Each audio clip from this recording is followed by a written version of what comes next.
Hey there, Regina Andler here, and it is time for Tips and Tricks Tuesday. This week, I want to talk about harnessing that power of AI to actually help you repurpose your data. Now, a lot of people are scared of AI. They say, well, it's creating stuff that isn't authentic. It isn't me.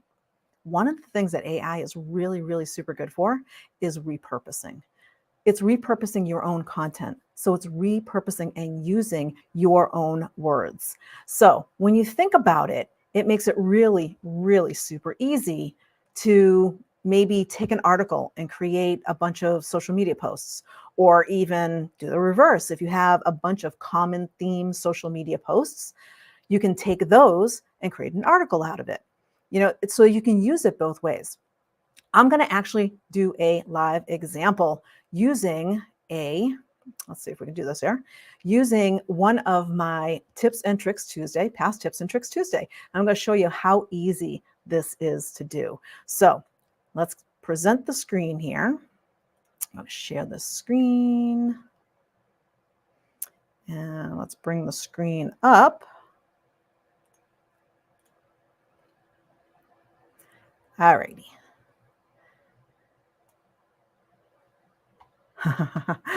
Give me 1 sec.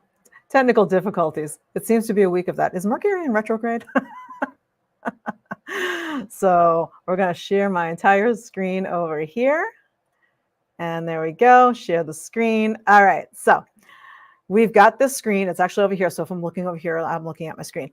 This is on YouTube. This is one of my past Tips and Tricks Tuesday. It's about calls to action. Now, if you scroll down on any of your YouTube videos, so if you have videos out there, or it could be a video from anywhere that you can transcribe out on YouTube, right down here, and I don't know if I can make this bigger. Let's make this a little bit bigger so you can see what's going on here. There we go. That helps a little bit. You can actually show the transcript. So what I'm going to do is, all I'm going to do is show the transcript, and I'm going to go down and I'm going to copy the whole transcript. So there we go. We got the transcript copied. I'm going to right click and say copy. And then I'm going to go over to Claude. Now, a lot of you know that I like Claude. You can use ChatGPT, works just as fine. So when you think about what tools that you're using, use whichever one you're comfortable with. I personally like Claude for a number of reasons. That's a story for another day. So I'm going to come into Claude, and I don't have to tell Claude a lot. I just need to tell Claude what I want it to do. Why don't I need to give it a role, give it context, and all that other stuff that I talk about when I talk about prompt engineering? Because I'm telling it to do something specific with something that I already have. I'm giving it the info. So all I need to do is say, please create a series of 5 social media posts for Facebook. The more descriptive you can be, the better. Let me fix my spelling. Social media posts for Facebook using the content in the attached transcript. Really super simple. And then I'm going to say, I'm going to go over here and I'm going to say paste. And as you can see right down here, it pasted my copy of my transcript from YouTube. And I'm just going to hit my little arrow here and let Claude go do its thing. So now it is going to go and analyze what I had for my Tips and Tricks Tuesday. And it's now going to create a series of posts based on my words, my information, my style, everything that was inside of that transcript.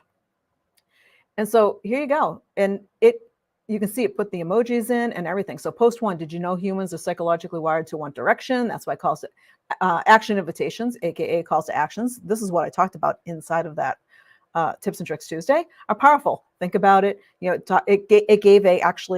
made it engaging. It said, tell me in the comments, what are your favorite ways to guide your audience to take action? So it gave me 5 really quick posts. Now I might say, you know what? That's great. I'm going to go one step further and say, can you please suggest image ideas for each of these posts. And Claude is going to come back and said, I will create one for each one. So here we go. Post 1, humans want direction, gave me 3 options. So over here, it's giving me different options. So on that first post that I had over here, that I can just cut and paste if I want to use that. Now, a lot of stuff that you get from AI, you want to make sure you read it still. It's coming from your information, so you are repurposing your own data, your own information.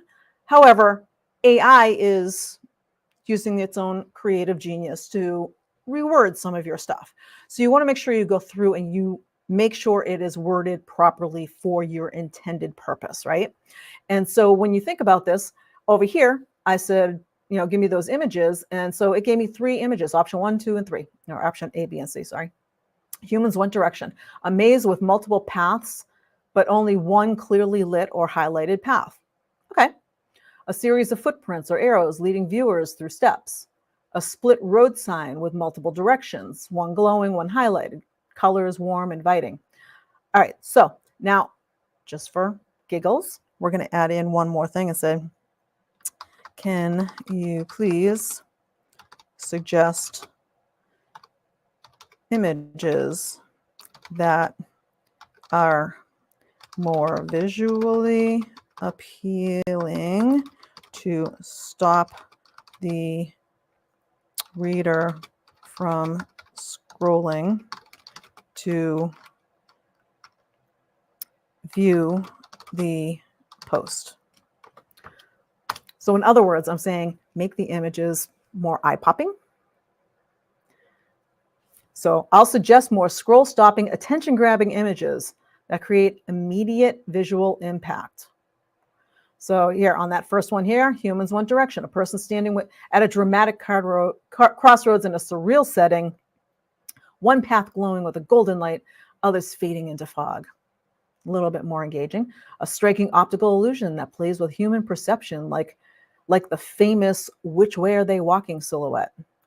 An unexpected image of a line of colorful dominoes about to fall, one glowing domino standing out. A visual hook is create intrigue through the unexpected or slightly surreal. So I can ask Claude to do anything. Now, what did this take me? We're less than 10 minutes into this chat, and this is only a little piece of it. So in 5 minutes or less, I took my article, took my video, the transcript of my Tips and Tricks Tuesday, created 5 posts, and came up with the image ideas. Yes, I'm going to go out and look for the image ideas now, so I have to go find the images. However, most of the work is done.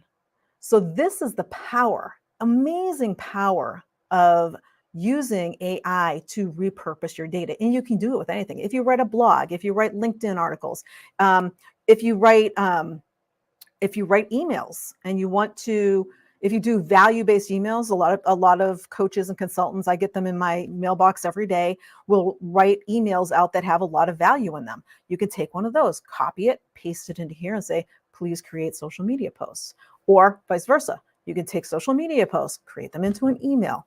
You see how this is working? It makes your life so super simple when you are using AI to create all of this stuff. And it is your stuff. It's not fake, made up. It is coming directly from you. So that's what I wanted to go over today. If you haven't joined us over in The Social Unicorn, a mini training, the link is scrolling down the bottom here. Just go to the Facebook group. So it's facebook.com/groups, The Social Unicorn, and you can join us. We have 2 more days left. And on Wednesday, we're actually going to be talking more about repurposing data with more examples on how you can do so much to create social media content that really is unique and engages your audience. So hope to see you over there, and we will see you next week on Tips and Tricks Tuesday. Bye for now.